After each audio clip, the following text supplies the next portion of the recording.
कि अगर आप ऋग्वेद पढ़ेंगे तो ऋग्वेद में एक ऋषि थे याति ऋषि के 2 पुत्र थे, पुरु और यदु। और पुरु और यदु से, पुरु से हम हैं यानी रघुवंशी यानी राजपूत लोग, और यदु से हैं यादव लोग। तो जब दोनों एक ही ऋषि के बेटे हैं, एक ही समाज के लोग हैं, तो फिर इनमें अलगाव कैसे हो गया।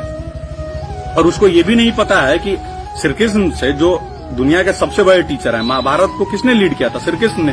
वो यदुवंशी थे, तो कहाँ किसी क्षत्रिय को आपत्ति है। और जिस रेंजला लड़ाई की आप बात करते हैं ना, जिसका ज्ञान तुमको नहीं है, उस रेंजला लड़ाई को लीड करने वाला जो एक राजपूत ही था जिसका नाम था शैतान सिंह बाटी, और बाकी जो उसमें लड़ने वाले सैनिक थे वो सारे अहिरवाल के थे। इसी वजह से उसको आहिरधाम भी कहा जाता है। तो दुनिया की सबसे बड़ी लड़ाई जो महाभारत लड़ी गई, उसको लीड करने वाला एक यादव था और लड़ने वाले लोग राजपूत।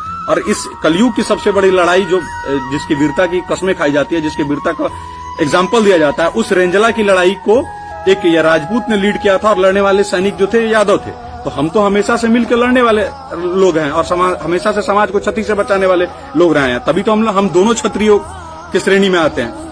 तो इसकी बीच को बिना इतिहास को जाने हुए, बिना हमारे सामाजिक समरसता को जाने हुए कुछ लोग आते हैं और बिना किसी मतलब का सिर्फ माँ बहन का गाली देते हैं, और कुछ लोग उसके समर्थन में आ जाते हैं और उनका एजेंडा फुलफिल हो जाता है। जिन लोगों को कल तक कुत्ता नहीं पूछता था, वो लोग आज स्टार बन जाते हैं। और इससे सबसे बुरा बात यह है कि इसमें खुद को मीडिया और पत्रकार कहने वाले कुछ लोग, खासकर एक्सपोज बिहार का ये मैंने विकास को देखा, और उधर से भी लोग हैं, मैं ये किसी की समाज का नहीं, उधर से भी कोई निरंजन, वो भी शायद राजपूत ही अगर है भी, तो ये राजपूत ना तो ये राजपूत कहलाने लायक है और ना ही यादव, क्योंकि इनका एजेंडा केवल इतना ही है कि समाज के 2 लोगों को आपस में विघटित कर दीजिए और हमारा पैसा और व्यूज बटोर लीजिए।